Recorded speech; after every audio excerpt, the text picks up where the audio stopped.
Ya memang sejak awal saya perintahkan seperti itu untuk mendukung pemerintahan Pak Presiden Prabowo Gibran 2 periode. Pernyataan Presiden ke-7 Republik Indonesia, Insinyur Haji Joko Widodo, yang memerintahkan kepada seluruh relawannya untuk mendukung Presiden Prabowo dan Gibran 2 periode. Tentu hal ini menimbulkan spekulasi dan menjadi pro kontra yang berkembang di publik. Berbagai tanggapan tentu datang atas pernyataan dari Presiden ke-7 Republik Indonesia ini. Salah satunya dari pakar hukum tata negara Refli Harun. Dalam sebuah sesi debat di stasiun televisi swasta nasional, Refli Harun menjelaskan bahwa Jokowi hampir endgame. Jadi ada pernyataan dari seorang Jokowi.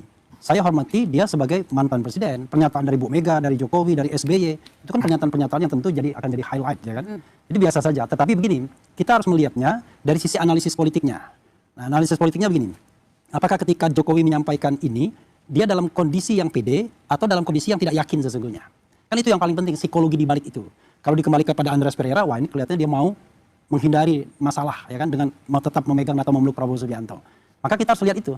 Apakah dia cukup pede sehingga dia ngomong, saya minta, kalau bahasanya gitu kan, Prabowo tetap dengan Gibran, atau dia mengharap, wah mudah-mudahan Prabowo tetap memakai anak saya dan lain sebagainya. Misalnya begitu. Nah, saya melihat ada dua hal ya. Pertama, bahwa yang tidak bisa dimungkiri adalah penguasa yang tidak berkuasa lagi, kekuasaan itu makin lama akan makin surut. Itu tidak bisa dimungkiri, itu kan sudah hukum alam. Maka kita lihat reshuffle misalnya, walaupun reshuffle tersebut ada kontroversinya misalnya, setelah dicopot diangkat lagi jadi komisaris misalnya. Hari ini berkunjung ke Solo misalnya untuk melapor dan lain sebagainya. Tapi kita melihat bahwa Prabowo sudah mulai sedikit demi sedikit melakukan pergeseran-pergeseran. Yang paling kentara adalah bagaimana pengelolaan dan penguasaan BUMN di situ. Karena itulah yang namanya pundi-pundi uang negara. Jadi dia tidak ingin lagi ada dualisme, ya kan? Dualisme pengaruh. Dia pengen satu pintu, dan itu adalah Danantara BUMN. Saya bayangkan nanti jangan-jangan Kementerian BUMN dibubarkan, jangan-jangan cuma ada Danantara saja. Nah, di sisi lain Jokowi tentu melihat ini. Kalau dia tidak perintahkan relawannya dari awal-awal untuk konsolidatif, jangan-jangan bubar satu demi satu kan? Kan kita juga lucu mengatakan, kok ada relawan Jokowi? Padahal sudah 2 periode tidak lagi bisa mencalonkan diri sebagai presiden dan juga wakil presiden karena dilarang oleh putusan Mahkamah Konstitusi kan? Jadi buat apa lagi ada relawan seperti itu? Maka saya mengatakan dia sedang memegang relawannya dan sedang berusaha tetap memegang Prabowo agar masa depan politiknya itu masih cerah. Tetapi persoalannya adalah kalau misalnya kasus ijazah terungkap misalnya, kemudian termasuk juga kasus ijazah Gibran terungkap, maka saya mengatakan ya endgame bagi Jokowi dan katakanlah dinasti politiknya. Dan itu saya kira akan mengubah konstelasi politik. Nah, tambahan yang kedua adalah begini. Politik itu uncertainty-nya tinggi sekali. Jadi walaupun Anda bikin statement yang menurut sebagian orang tidak etis, Belanda masih jauh kan begitu, tetapi kan dia juga pasti menghitung. Nggak mungkin SBY tidak ingin memajukan AHY, tidak mungkin Zulkifli Hasan tidak pernah tertarik dan lain sebagainya.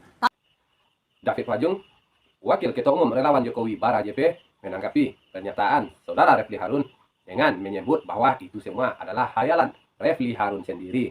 Bahkan dia mengatakan batuknya seorang Jokowi pun akan menjadi trending topik. Namun yang jauh melenceng dari tema yang dibahas, David Wajung mengatakan bahwa di gang sempit rumah Jokowi setiap hari penuh sesak oleh orang yang datang dari berbagai daerah atau penjuru daerah di tanah air.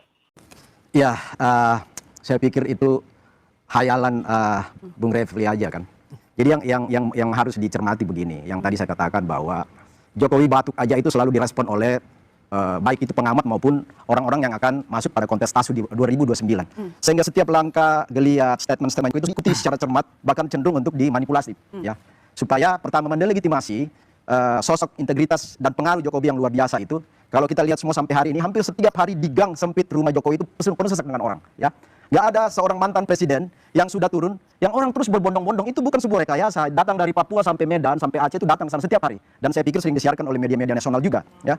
Jadi itu bukan sebuah rekayasa. Dan di akhir statementnya, seolah mengamini apa yang disampaikan oleh Jokowi ini, dia mengatakan bahwa silakan untuk menjagokan masing-masing jagoannya untuk pemilu 2029 nanti. Yang berikut yang saya mau katakan adalah pertama begini, setiap kontestasi itu kan ujiannya ada pada uji publik ya. Uji publik itu ada pada election, pencoblosan hari H. Jadi mungkin kita juga mengingatkan kepada semua teman-teman ya yang punya jagoan 2029 kan membangun sebuah opini, sebuah narasi untuk misalnya memarketing figur-figur terbaik anak bangsa ini. Saya mau katakan gini, ada 2 syarat ya ketika kita teori marketing itu. tawarkanlah produk-produk yang punya nilai komparatif, ya. Oke. Yang kedua yang punya nilai kompetitif, maka pasar Oke. akan merespon. Oke, baik. Saya Namun, perdebatan semakin menarik ketika Adian Apitupulu memberikan pendapatannya atas sanggahan David Pajung terhadap pernyataan atau argumen Refli Harun sebelumnya. Adian Apitupulu mengatakan bahwa argumen yang diberikan atau yang disampaikan oleh David Pajung tidaklah sesuai atau tidak nyambung atas pernyataan Jokowi yang memberikan perintah kepada relawannya supaya mendukung Prabowo Gibran 2 periode. Rumah Jokowi selalu penuh orang. Betul. Oke, orang tuh ngapain? Menyampaikan Silaturahmi. tentang kehidupannya, perjalanannya, pekerjaannya dan sebagainya. Lalu Jokowi ngomong apa? 2 periode ya.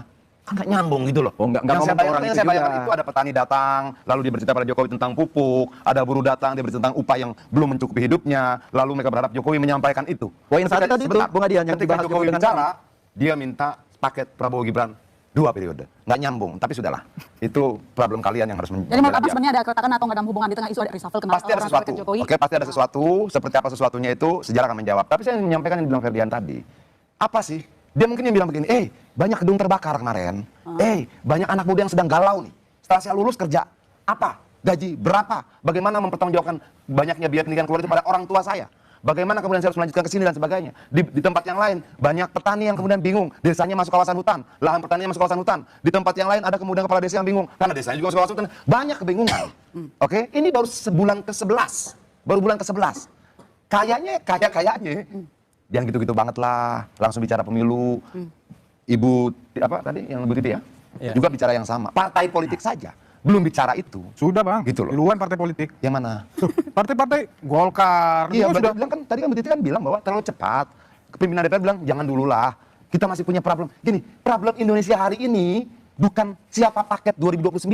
Problem Indonesia hari ini memastikan mereka lulus dapat kerja, memastikan upahnya pantas, memastikan anak-anak yang usia sekolah SD, SMP, SMA mampu membayar sekolahnya. Itu problem mereka. Problem mereka bukan siapa paket 2029. Kalau seorang negarawan, dia akan menjawab problem-problem rakyatnya, bukan problem anaknya. Oke. Tapi politisi selalu berbicara tentang pemilu ke depan. Wajar nggak mereka kecewa? Wajar nggak? Terus kita ini apa? Diminta bayar pajak doang tapi nggak dipikirin. Kan itu dalam kepala mereka. Mereka beli apa-apa bayar pajak, tapi mereka bilang, ayo dong negara, pikirkan dong setelah saya lulus bagaimana? Setelah saya lulus saya kerja di mana? Gaji berapa? Kan sederhana itu yang mereka minta. Tiba-tiba jawabannya apa? Ada bapak bangsa yang jawab, udah satu paket aja 2009. Itu nggak menyelesaikan persoalan. Saya bisa respon. Kenapa? Gitu loh. Sampai pada akhirnya karena semakin terdesak dan terpojok oleh argumen Adian Apitupulu, relawan-relawan Jokowi ini mengeluarkan jurus pamungkasnya, yaitu dengan gaya gertak-gertakan dan ancam-ancam alias main keroyokan. Kita saksikan bersama-sama. Kami aminkan. Sebentar. Sementara Kalau narasi begitu, kalian adu domba. Menurut saya, Fantasi kalian framing.